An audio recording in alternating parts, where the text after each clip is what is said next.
Episode 69. Hermione, however, merely rustled the pages of her daily prophet and said nothing. "You think McGonagall was right, do you?" said Harry angrily to the picture of Cornelius Fudge obscuring Hermione's face. "I wish she hadn't taken points from you, but I think she's right to warn you not to lose your temper with Umbridge," said Hermione's voice, while Fudge gesticulated forcefully from the front page, clearly giving some kind of speech. Harry did not speak to Hermione all through Charms, but when they entered Transfiguration, he forgot his anger.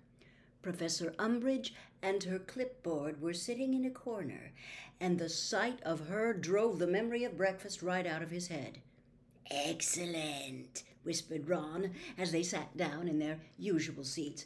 "Let's see Umbridge get what she deserves." Professor McGonagall marched into the room without giving the slightest indication that she knew Professor Umbridge was there.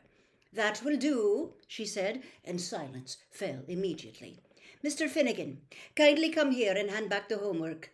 Miss Brown, please take this box of mice. Oh, don't be silly, girl, they won't hurt you, and hand one to each student," said Professor Umbridge, employing the same silly little cough she had used to interrupt Dumbledore on the first night of term. Professor McGonagall ignored her. Seamus handed back Harry's essay. Harry took it without looking at him and saw, to his relief, he had managed an A. "Right then, everyone listen closely. Dane Thomas, if you do that to the mouse again, I shall put you in detention. Most of you have now successfully vanished your snails, and even those who were left with a certain amount of shell have the gist of the spell. Today we shall be..." said Professor Umbridge. "Yes," said Professor McGonagall, turning round, her eyebrows so close together they seemed to form one long, severe line. "I was wondering, Professor, whether you received my note telling you of the date and time of your inspection." "Obviously I received it, or I would have asked you what you're doing in my classroom," said Professor McGonagall, turning her back firmly on Professor Umbridge. Many of the students exchanged looks of glee. "As I was saying, today we shall be practicing the altogether more difficult vanishment of mice. Now, the vanishing spell..." "I wonder," said Professor McGonagall, in cold fury, turning on Professor Umbridge. "I wonder how you expect to gain an idea of my usual teaching methods if you continue to interrupt me. You see, I do not generally permit people to talk when I am talking." Professor Umbridge looked as though she had just been slapped in the face. She did not speak, but straightened the parchment on her clipboard and began scribbling furiously. Looking supremely unconcerned, Professor McGonagall addressed the class once more. "As I was saying, the vanishing spell becomes more difficult with the complexity of the animal to be vanished. The snail, as an invertebrate, does not present much of a challenge. The mouse, as a mammal, offers a much greater one. This is not, therefore, magic you can accomplish with your mind on your dinner. So, you know the incantation. Let me see what you can do."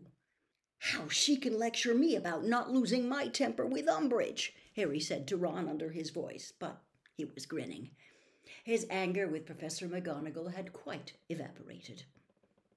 Professor Umbridge did not follow Professor McGonagall around the class as she had followed Professor Trelawney. Perhaps she thought that Professor McGonagall would not permit it.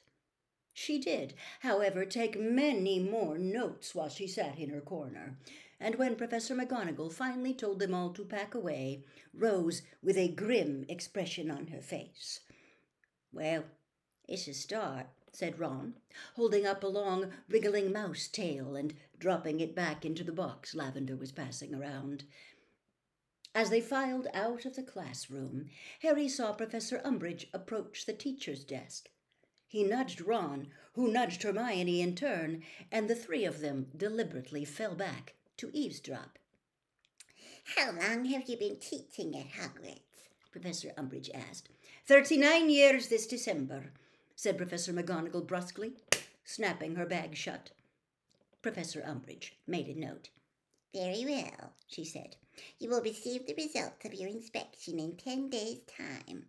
I can hardly wait, said Professor McGonagall in a coldly indifferent voice as she strode off toward the door. Hurry up, you three, she added, sweeping Harry, Ron, and Hermione before her. Harry could not help giving her a faint smile, and could have sworn he received one in return. He had thought that the next time he would see Umbridge would be in his detention that evening, but he was wrong. When they walked down the lawns toward the forest for care of magical creatures, they found her and her clipboard waiting for them beside Professor Grubbly Plank. You do not usually take this class, is that correct? Harry heard her ask as they arrived at the trestle table, where the group of captive bowtruckles were scrabbling around for woodlice like so many living twigs. Quite correct, said Professor Grubbly Plank, hands behind her back and bouncing on the balls of her feet. I am a substitute teacher standing in for Professor Hagrid. Harry exchanged uneasy looks with Ron and Hermione. Malfoy was whispering with Crabbe and Goyle. He would surely love this opportunity to tell tales on Hagrid to a member of the Ministry. Said Professor Umbridge, dropping her voice, though Harry could still hear her quite clearly. I wonder. The headmaster seems strangely reluctant to give me any information on the matter. Can you tell me what is causing Professor Hagrid's very extended leave of absence? Harry saw Malfoy look up eagerly. Afraid I can't, said Professor Grubbly Plank breezily. Don't know anything more than you about it. Got an owl from Dumbledore? Would I like a couple of weeks' teaching work? Accepted. That's as much as I know. Well, shall we get started then? Yes, please do, said Professor Umbridge, scribbling upon her clipboard. Umbridge took a different tack in this class and wandered among the students, questioning them on magical creatures. Most people were able to answer well, and Harry's spirits lifted somewhat. At least the class was not letting Hagrid down.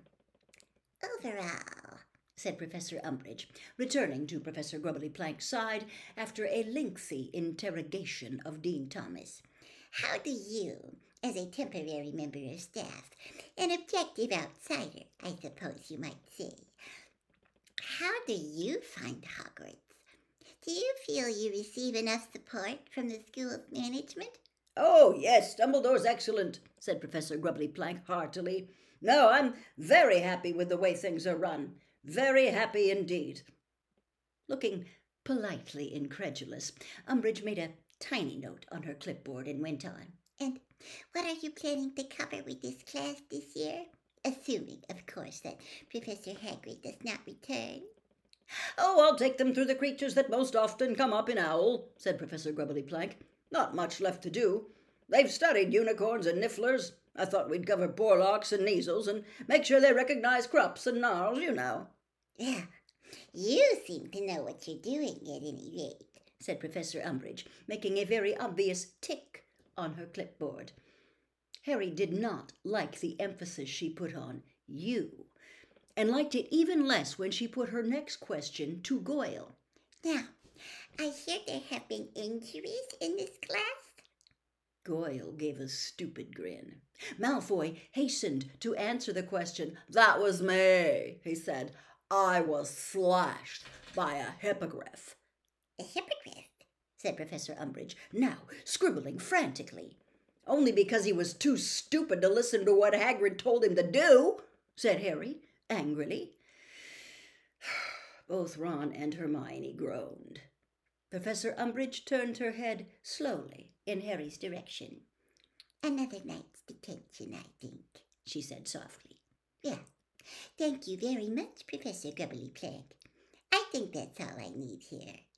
You will be receiving the results of your inspection within 10 days. Jolly good, said Professor Grubbly Plank, and Professor Umbridge set off back across the lawn to the castle.